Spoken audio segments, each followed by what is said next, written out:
विधवा बन के रहेंगे, विधवा बन के रहेंगे। हर विधवा पूरे विधवा दिन, का मतलब सब पति, दिन, यानी कि पति हाँ, उसको मान ली, क्या पता चुपके से शादी भी कर ली हो, तभी इतना बड़ा बात की हो। मान के चलिए पति मान ली, अब कैसे शादी कि मेरे मरने के बाद मेरी कब्र पर मत आना, और आना तो फूल मत लाना, और धोखे से यदि फूल लेकर आ भी जाना तो मेरी कब्र पर मत चढ़ाना, क्योंकि मैं पहले से ही बहुत दब गया हूँ, मुझे और मत दबाना। समझ? घर में बेटी बन के रहेगी, बेटी बन के रहेगी। और आप बेटी को अपने बेटा से शादी करा, अपने बेटे से ही शादी करा, यानी कि भाई बहन में शादी करा दिया। देवर से होता था शादी, लेकिन जेठ से शादी तो होना, ये तमाम तरह का चीज। और आगे होता है, आप भी जानते हैं, ऐसा सनम भूला न जाइए ससुराल में तू जाके, यानी कि ससुराल में भी जाके याद रखो, यानी कि तुम्हारा सोशल और मैरिटल लाइफ को भी हम प्रभावित मतलब पहले भी थे। और पटना भेजना है पढ़ाने के लिए या दिल्ली भेजना है, तो खामोशी में उसके हस्बैंड कहते हैं कि अभी कहीं बेटी को ज़्यादा पढ़ाओगी, कहीं आरती न बने, कि कब्र पर मेरी आकर दिए बुझा के चल दिए, और तेल जो बचे थे सर में लगा के चल दिए। तो अभी जो छोटू जी की आत्मा, अभी वो चलिए देखिए, मैं फिर से आरती और छोटू के मसले पे बात करने के लिए फिर से मैं पटना में हूँ, और पटना में हमारे साथ में वकील साहब हैं शिवनंदन भारती। देखिए, बिहार में आए दिन छोटू आरती की तरह जो घटनाएं हैं वो कहीं ना कहीं हर जगह पे, लगभग जगह पे, जैसे पटना में जगह हुए, अभी कुछ दिन पहले कल की जो घटना है साहिबगंज में घटना हुई, ये छोटू और आरती का जो मामला जब से शुरू से चढ़ा एकदम सुर्खियों में बना रहा। कई लोग इसको, जो प्यार करने वाले लोग हैं, जो कहते हैं कि हम लड़कियों से बहुत प्यार करते हैं, वो काफ़ी सुर्खियों में बना के रखा आरती को। देखिए, एक बात सही कहा कि आई थी मेरी कब्र पे और दिए जला के चली गई, जो दिए बचा था तेल में वो सर पे लगा के चली गई। खासकर वही आरती वही काम करके चली गई, क्योंकि आरती छोटू का कुछ ही दिन पहले मृत्यु हो गई। उसके बाद उनके जो समय जो कहा जाता है कि साल नहीं पूरा और शादी रचा ली। ये कैसा प्यार, यही अब समझने वाली बात है। और हमारे साथ में बने हुए हैं आरती के पिता के वकील साहब हैं, हम उनसे बात करेंगे कि क्या कुछ ये जो मामला, ये जो शायर था सर, मैंने शायरी अपना नहीं बोला, ये शायरी आपका मैंने देखा था, तो ये शायरी का माध्यम किसी और। देखिए, ऐसी बात नहीं, कुछ लोग, ये जो घटना है, किसी भी घटना का तीन पहलू, इस घटना को मैंने देखा था, और किसी के व्यक्तिगत जीवन पर टीका टिप्पणी करना उचित नहीं है, और इस चीज़ से मैं भली भांति अवगत भी हूँ। परंतु व्यक्तिगत चीज़ जो है, तब वो सार्वजनिक जीवन में वो आ जाता है जब आपका, वो देखिए, ये व्यक्तिगत था, मोहब्बत, प्यार, शादी, ये सारा व्यक्तिगत चीज़ है, उस पर उजागर नहीं होना चाहिए। परंतु जब आप उसको खुद सार्वजनिक करें और समाज में परोस रहे हैं, और उसका इम्पैक्ट समाज पर पड़ रहा है, और जब समाज प्रभावित हो रहा है, ऐसे परिस्थिति में हो जाता है कि समाज के जो सजग लोग हैं, बुद्धिजीवी वर्ग हैं, या जिनको कुछ लगता है, वो लोग क्या करेंगे, इस चीज़ को, माने आपको, तब समाज के बुद्धिजीवी वर्ग का होता है कि यदि हमारे किसी के कुकृत्य से यदि समाज में दुर्गंध फैल रहा है, तो उसको रोकना भी हम लोगों का दायित्व, समाज की रिस्पॉन्सिबिलिटी बन जाती है।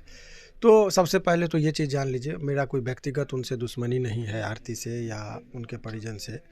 मेरा एक ही चीज़ कहना है कि आप समाज को गुमराह मत कीजिए, सही मार्गदर्शन दिखाइए। समाज में अब एक बेटी किरण बेदी बनी, जिनसे लोग, अनेकों बेटियों को रास्ता मिला, और वो हर बाप अपनी बेटी को उंगली पकड़ के स्कूल तक लेके गया कि मेरी बेटी भी IPS बनेगी, और एक मिसाल हुआ। और एक किरण बेदी के बनने से ना जाने कितने लड़कियों के लिए घर का चौखट का दरवाज़ा खुल गया कि बेटी स्कूल और कॉलेज जाओ। लेकिन आरती के कुकृत्य का ये परिणाम हुआ, इस प्यार मोहब्बत का इम्पैक्ट ये पड़ा कि गार्जियन, जो एक सजग गार्जियन है, जिनको बेटियां हैं, वो लोग अब डरने लगे हैं। जब बच्ची को, अब रात में जब दोनों वाइफ और हस्बैंड में प्लान होता है कि बेटी को पटना भेजना है पढ़ाने के लिए या दिल्ली भेजना है, तो खामोशी में उसके हस्बैंड कहते हैं कि अभी कहीं बेटी को ज़्यादा पढ़ाओगी, कहीं आरती न बन जाए, और उसका बोरिया बिस्तर बंधा हुआ फिर से उसका समेट के रख दिया जाता, और न जाने कितने लड़कियों को दरवाज़ा बंद हो गया, उच्च शिक्षा प्राप्त करने से वो वंचित रह जाएगी। तो ऐसे परिस्थिति में ये जो एक मिसाल के तौर पर जो दिया जाने लगा था, और कुछ लोग जो प्यार मोहब्बत करने का जो टेंडर एज होता है, ऐसे व्यक्ति उन्मादी हो गए थे, उनको लगा था कि लैला मजनू की तरह इस मोहब्बत को अमर कथाप कर दें। उन लोगों को भी गहरा सदमा लगा है, अब उनकी आंखें खुलने लगी है, लेकिन समय बीत जाने के बाद खुलना ये भी उचित नहीं है, ये दूरदृष्टता होनी चाहिए। समाज के कुछ प्रबुद्ध वर्ग, बहुत ही विद्वान के कैटेगरी में कुछ लोग आते हैं, उन लोगों ने भी उनके समर्थन में आ गए थे कि नहीं, प्यार का एक मिसाल है। लेकिन आज उनकी भी आंखें खुल गई है, और वो भी इस अपने, उनको लग रहा है कि उन्होंने कोई गलती किया है, लेकिन आपके पश्चाताप से कोई फ़र्क नहीं पड़ता है। आरती के माता पिता का घर पूरी तरह से बर्बाद हो चुका है। समाज में बहुत क्राइम इस तरह का जो है सो रिपीट हो चुका है। अनेकों लोगों का मनोबल बढ़ चुका है और युवा पीढ़ी गुमराह हो चुका है। तो हमारा और आपका दायित्व जो है सो कुछ भी हम कोई काम करें समाज में तो इस तरह का चीज़ का हम लोगों को हमेशा ख्याल रखना चाहिए। अब रही बात की, देखिए आपने जो शायरी से स्टार्ट किया था तो वो शायरी को ये नहीं था, मैंने ये कहा कि जो युवा वर्ग को लगता था, अभी देखिए आइकॉन बना दिए थे लोग, आइडियल मतलब आदर मानने यस लगे हाँ आरती। बिल्कुल। और उनका कुछ हद तक देखिए एक मिसाल दिया जाने लगा था, लेकिन ये जब आप उसको जब एनालिसिस करेंगे गौर से तो उस एनालिसिस में पता चला कि ये पूरी तरह से खोखलापन था इसमें। जी। और ऐसे मोहब्बत थी ही नहीं। मोहब्बत थी ही नहीं। मोहब्बत के इस दौर में आप एक चीज़ जान लीजिए कि बहुत सारे लोगों ने कहा, लेकिन आप मोहब्बत जो असली चीज़ है ना, प्यार की जो परिभाषा है वो त्याग है, वो बलिदान है। और देखिए एक चीज़ और बता रहे, समाज में इसका इम्पैक्ट क्या पड़ता है। हम लोग और आप बहुत एक सजग और एक जिम्मेदार एक नागरिक हैं। बलिदान तो दी थी, समय से एक बयान दी थी। आपको मैं बता रहा हूँ उस चीज़ को, उस चीज़ पे मैं आरती और छोटू के फोकस पर न करके मैं इसका सोशल इम्पैक्ट बता रहा हूँ कि समाज पर क्या, ये क्या हमारा इफेक्ट और पड़ता आपका है। एक जिम्मेदार जी, जी। नागरिक होने के नाते। जी। देखिए जब हम और आप उस दौर में पढ़े थे, जिस दौर में हम लोगों की तरफ घर मंदिर होता था और मंदिर पर सुबह सुबह गाना बजती थी, कभी राम बन के कभी श्याम बन के, एक दौर था। और उस दौर में ये भी चला था जिस टाइम में चारों तरफ स्कूल में जाते तो प्रार्थना होती थी, राम बनकर रहीम बनकर, जो भी तू ही राम खुदा हुआ कृष्ण भला इत्यादि। तो चारों तरफ भक्तिमय और एक संस्कारिक चीज़ होता था। फिल्मी गाने पर आएंगे तो उस दौर में चलता, खुश रहे तू सदा ये दुआ है मेरी, बेवफा ही सही दिलरुबा है मेरी। आज के डेट में जो माहौल बना है, चारों तरफ भोजपुरी गाना का दौर है, तो अब गाने का जो सुर होता है वो क्या होता है आप भी जानते हैं, ऐ सनम भुला न जाइए ससुराल में तू जाके, यानी कि ससुराल में भी जाके याद रखो, यानी कि तुम्हारा सोशल और मैरिटल लाइफ को भी हम प्रभावित मतलब पहले भी थे और उसके बाद भी थे। तो अब जो बच्चे का जो मानसिक विकास हो रहा है वो चारों तरफ हजारों ऐसी चीज़ें हैं जो उसको डिस्ट्रैक्ट कर रहा है। और उसमें ये आग में घी डालने का काम इस तरह का घटना करता है। क्या चलो एक ने किया, देखो प्यार किया तो डरना क्या, अब प्यार किए तो घर में घुस लो, कोई दिक्कत नहीं है। माँ बाप डरे हुए हैं, बैकफुट पर हैं कि बाल बच्चा को ज़्यादा रोकेंगे, घर में लड़का को डांटेंगे, कहीं घटना हो जाएगा, घटना ना कर ले, तो सब डरा हुआ है। तो भाई साधु और संत जो अच्छे विचार के लोग हैं आज वो बंद हो गए हैं, और उन्मादी तरीके के जो लोग हैं घर में बाहर में रहे। तो ये हमारा और आपका बिल्कुल मोरल सेंस और दायित्व है कि उस चीज़ पर हम लोग डिबेट कर रहे हैं, तो ये अच्छी बात है। अब रही बात की शादी कर लेना, और आपने कहा कि तो उन लड़कों को अब लग रहा है कि इसमें जो खास करके उस दौर में बहुत सारे लोगों ने 80% लोगों ने को लगा कि गलत कर रही है, लेकिन 20% लोग ही थे जो आरती के सपोर्ट में कुछ कुछ लिखते थे। खास करके 80% लोग देख रहे थे सर, हम कमेंट में देख रहे 80% लोग आर्थिक सपोर्ट में थे कि एक प्यार का मिसाल बन गया। नहीं, वही मैं कह रहा हूँ 80% लोग सपोर्ट में नहीं थे, 80% लोग विरोध में कर रहे थे। लेकिन विरोध जो कर रहे थे वो लोग, उनके पास समय नहीं होता कि अपनी प्रतिक्रिया देंगे, क्या क्या देख रहे छी, उसको समय नहीं देता है। लेकिन बुरे लोग देख के बहुत अच्छा, समझने वाले लोग जो उनके समर्थक थे, बुरे लोगों का उनको तो समय है, तो वो अच्छा से अच्छा उस पर कमेंट करता था। और जो लोग नफरत करते थे वो घृणा की दृष्टि से देखते, इस खबर पर कोई अपनी प्रतिक्रिया देने से बचते थे। तो ये ऐसी बात नहीं कि अभी भी समाज में 99% लोग अच्छे हैं, 1% बुरे लोग हैं, लेकिन अच्छे लोग चुप हैं, इसीलिए बुरे लोगों का मनोबल बढ़ता जा रहा है। इस माध्यम से जैसे आप लोगों का न्यूज़ वगैरह जो है, तो आपने कहा कि जो लड़का लोग उस टाइम में समर्थन किया, उन लोगों की भाषा मैंने कहा कि वो लोग कह रहे हैं कि कब्र पर मेरी आकर दिए बुझा के चल दिए, और तेल जो बचे थे सर में लगा के चल दिए। तो अभी जो छोटू जी की आत्मा, अभी वो छोटू की बात कर रहा है, लड़की कर रही है बराबर कि मैं छोटू के पास ये है वो है, कभी उसकी आत्मा के बारे में कहती है कि मेरे अंदर आ गया, कभी उसकी आत्मा और परमात्मा, विभिन्न तरह की बातें, वो जो ढोंगीपन होता है इत्यादि कर रही है। तो उस आदमी को भी आपने जिसको प्यार किया उसको भी सच्ची श्रद्धांजलि आप नहीं दी है, सही से आत्मा की शांति लेने के लिए समय नहीं दिया आपने। आप हिंदू धर्म के मुताबिक, परंपरा को हम लोग मानने वाले लोग हैं, हिंदू धर्म में आप देखिए कि 2 बातें हैं यहाँ पर, वो जाति, धर्म और क्षेत्र सभी को बदनाम कर रही है। क्यों, वो मैं बता रहा हूँ। जाति की बात जान रहे कि यादव समाज की है, वहाँ पर कहा जाता है कि जान जाई पर बचन न जाई, तो बहुत सारे चीज़ को लोगों ने बर्दाश्त किया। अब यहाँ पर दूसरी बात आप देखेंगे, हिंदू धर्म की बात है। हिंदू धर्म के मुताबिक चिता को आग मेल मेंबर देता है परंपरा के मुताबिक, लेकिन यहाँ स्त्री दी, कोई बात नहीं।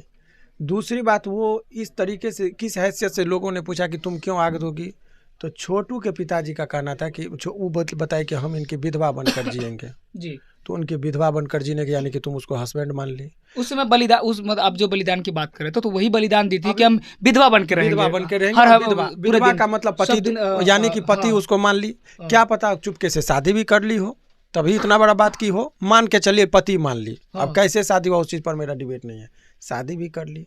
तो शादी कर लेने के बाद छोटू के पिताजी उनके ससुर हुए और उनका बड़ा भाई भैंसुर हुआ, जेठ। अब हिंदू धर्म में ससुर से भी ज़्यादा पवित्र रिश्ता जेठ के साथ माना गया है। यदि धोखे से यदि टच भी हो जाता है तो गंगा जल ला के उनको स्नान कराया जाता है, तब शुद्धि की प्राप्ति होती है। इतना हाईली डिस्टेंस वो हमारे शास्त्र के मुताबिक है। लेकिन उस व्यक्ति से यदि आप शादी कर लेते हैं तो आप भावों और भैंसुर का रिश्ता को भी आपने अपवित्र किया। दूसरी बात, छोटू के पिताजी का स्टेटमेंट क्या था कि मैं इसको अपना बेटा बना के रखा हूँ, ये हमारी बेटी है, मैं इसका कन्यादान यहाँ से करूँगा। ये बात हमारे घर में बेटी बन के रहेगी, बेटी बन के रहेगी। और आप बेटी को अपने बेटा से शादी कर, अपने बेटे से ही शादी करा, यानी कि भाई बहन में शादी करा दिया। देवर से होता था शादी, लेकिन जेठ से शादी तो ये तमाम तरह का चीज। और आनन फानन में उनके बात पर भी हमको पीड़ा है, बहुत संवेदना है कि उन्होंने अपने जवान पुत्र को खोया है। लेकिन दूसरी तरफ मुझे ये लगता है कि एक पिता का कलेजा इतना जल्दी, जिनके घर में 1 साल तक कहता है कि अर्थी उठती है जिस घर में, उस घर में 1 साल के अंदर सहनाई नहीं बजती है। लेकिन आपने रातों रात मैंने 24 को बेटा को बुलाए, 25 को शादी कर दिए। तो ये सब तमाम तरह हर चीज़ का मखौल उड़ाना, और समाज में इसका बहुत बुरा प्रभाव पड़ रहा है। ठीक है, आपका बेटा का निधन हुआ है, उसके लिए न्यायपालिका में आप हैं, कोर्ट कचहरी है, शासन प्रशासन सभी लोग आपके लिए है। यदि ये लोग निर्दोष होंगे तो बचेंगे, या जो भी चीज़ है उस पर मैं टीका टिप्पणी अभी नहीं करूँगा। परंतु आपका एक सामाजिक दायित्व भी है, और सामाजिक दायित्व ये कहता है कि आपके इस पूरे हरकत से कहीं ऐसा आप चैलेंज कर रहे हैं पूरे समाज को आप उकसा रहे हैं कि आओ मेरे खिलाफ तुम कुछ बोलो। और जब जनता है ये समाज जब भड़केगा ना, तो आपके बस में नहीं रहेगा हर चीज़ को कंट्रोल करना। अभी आप मीडिया वाले को मारते हैं, मीडिया वाले को भगाते हैं, और यही मीडिया है जो आपके मामला को वहाँ तक पहुँचाया। तो ऐसे परिस्थिति में आपको मैं यही कहूँगा कि यदि वो न्यूज़ देख रहे हैं तो थोड़ा शालीनता रहनी चाहिए, और पूरे प्रकरण पर, समाज पर इसका बहुत बुरा प्रभाव पड़ रहा है, उसका ध्यान रखना चाहिए। चलिए, अभी तक छोटू के जिस केस को देख रहे हैं सर, उसकी अभी स्थिति क्या है? देखिए, केस में आप लोग समझिए, बहुत लोगों की ये जेन्युइन प्रश्न है, जानना भी चाह रहे हैं। इन लोगों का कोई भी मर्डर केस में किसी का नाम, आपको ये पहली घटना नहीं है जिसमें निर्दोष लोग फंसे हैं। अनेकों ऐसी घटनाएं में निर्दोष लोग फंसते हैं, बहुत सारी घटनाओं में देखेंगे। मर्डर केस में जब आपका नाम पड़ जाता है तो लोअर कोर्ट में बेल नहीं मिलता है, सबऑर्डिनेट कोर्ट जो होते हैं वहाँ बेल नहीं मिलता है सामान्यतः। धारा देखा बड़ा है तो कहता है हाई कोर्ट चाहिए, और हाई कोर्ट में अभी नंबर पर है, सुनवाई होगी, उम्मीद करते हैं कि बेल मिल जाएगी, जो वास्तविक चीज़ है। अब आने वाले कुछ दिनों में जो है सो बेल की प्रक्रिया, अभी जस्ट हमारे सामने ही फाइल है, वही देखिए आरती छोटू का फाइल है। तो उस परिस्थिति में इनका बेल जो है सो तुरंत हो, मैंने कुछ दिनों के बाद उम्मीद करते कि इन लोगों का होगा, और देर सवेर न्याय इन लोगों को मिलेगी। परंतु ऐसे परिस्थिति में मैसेज यही है युवा वर्ग के लिए कि ये खोखलापन था, ये सच्ची मोहब्बत नहीं थी, ये ढोंगीपन था, और कुछ अपने शारीरिक सुख के लिए वो बलि का बकरा जो है सो छोटू बना था। बिल्कुल सर, एक सवाल मेरा लास्ट और अंतिम सवाल ही होगा कि आखिर जिस लड़की को आरती से बेइम्तिहान मोहब्बत था, उसके जहन में बसे हुए थे, उसके कण में बसे हुए थे, वो 4 महीने में कैसे खत्म हो गया? देखिए, ये था ही नहीं, वही तो मैं आपको कह रहा हूँ। बच्ची का जब बयान मैंने सुना, लव अट्रैक्शन था या फिर सेक्सुअल अट्रैक्शन था, ये मैं क्या कहूँगा, बच्ची ने कहा कि कब तक कुंवारे रहते हैं, उसके लिए हम पूरा जीवन गमे में रहते। अब ये स्टेटमेंट है, हो गया प्यार, नहीं ये स्टेटमेंट है कि 4 महीने में ही आप ये बयान दे रहे कि कब तक हम रहते कुंवारे, सब दिन माता में मनाए। इवन कि वो बच्चा भी जो है, वो जो लड़का छोटू का भाई जो है, उसका भी बयान है। मीडिया पूछ रहा है तो बोला कि पूरा जीवन हम माता में मनाते हैं। हम कहाँ करें कि आप माता में एक दिन भी नहीं मनाइए? फिर आप लोगों का सिंपैथी क्यों ले रहे हैं? लोगों के बारे में क्यों उम्मीद कर रहे हैं कि आपके साथ कंधे से कंधे मिलाकर आपके साथ जब जुर्म हुआ तो उसमें आपको साथ दिया? तो बहुत सारी चीज़ें हैं जो बहुत झकझोरने वाली ये घटना है। और छोटू की आत्मा तो यही कहती होगी कि अब वो कुछ दिन बोल रही थी कब्र पर, उसके जहाँ पर जलाया गया वहाँ पर जाके रोती है, किसी न्यूज़ पर मैंने सुना था। तो भाई, तो उसको देखकर तो यही ना कहता होगा, छोटू की आत्मा यदि वहाँ देखती होगी तो यही कहता होगा आरती को देखकर कि मेरे मरने के बाद मेरी कब्र पर मत आना, और आना तो फूल मत लाना। सुनिएगा जी। कि मेरे मरने के बाद मेरी कब्र पर मत आना, और आना तो फूल मत लाना, और धोखे से यदि फूल लेकर आ भी जाना तो मेरी कब्र पर मत चढ़ाना, क्योंकि मैं पहले से ही बहुत दब गया हूँ, मुझे और मत दबाना। समझ गए? तो ये जो बातों का सिलसिला है यूँ ही चलता रहेगा।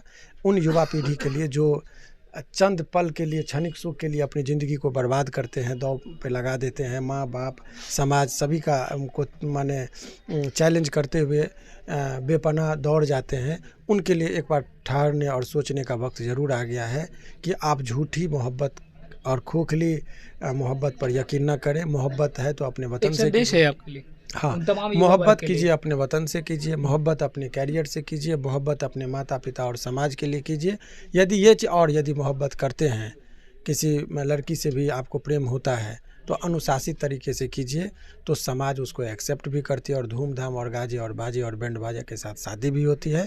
ऐसा नहीं कि प्यार करने वाले को हासिल नहीं करते हैं, जिनको नहीं हासिल कर पाते हैं तो मोहब्बत का नाम त्याग भी है, जिसमें मैंने कहा ना कि पहले के गाना में सुना होगा कि खुश रहे तू सदा ये दुआ है मेरी। तो यही चीज़ परंपरा रही है, उसको रहने दीजिए, सभी सुखी रहेंगे, अमन और चैन हमारे समाज में बधाई रहेगा। दे रहे हैं आरती को। आर्तिक जी को मैं हार्दिक बधाई दे रहा हूँ कि शादी कर रहे हैं, लेकिन बहुत लोगों का आपने आहत किया है, उस आहत को कम करने का आपके पास पश्चाताप के अलावा कुछ नहीं है।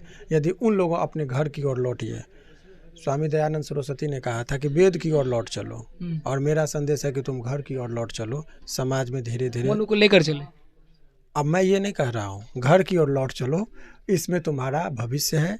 अपने माता पिता के पास जाओ, और जिन लोगों को तुमने झूठे मुकदमे में फंसाया है, उन लोगों को उससे निकलने में थोड़ा मदद करो। यही मेरा संदेश है। चलिए, ये थे हमारे साथ में शिवनंदन भारती जी थे, खास करके छोटू के जो पिताजी हैं उनके वकील थे, और साफ तौर पे इनका कहना है कि जो आरोप लगाई आरती, अगर प्यार होता तो फिर इस तरह की घटना जो अभी अभी कुछ दिन पहले ही बीत गई, शादी हो गई, आरती शादी कर लिए, तो ये प्यार है, प्यार था, ये व्यापार था, ये हवस थी, ये तो बात आप समझ ही रहे होंगे। बाकी आप लोग क्या प्रतिक्रिया है वो कमेंट बॉक्स में ज़रूर दें। धन्यवाद।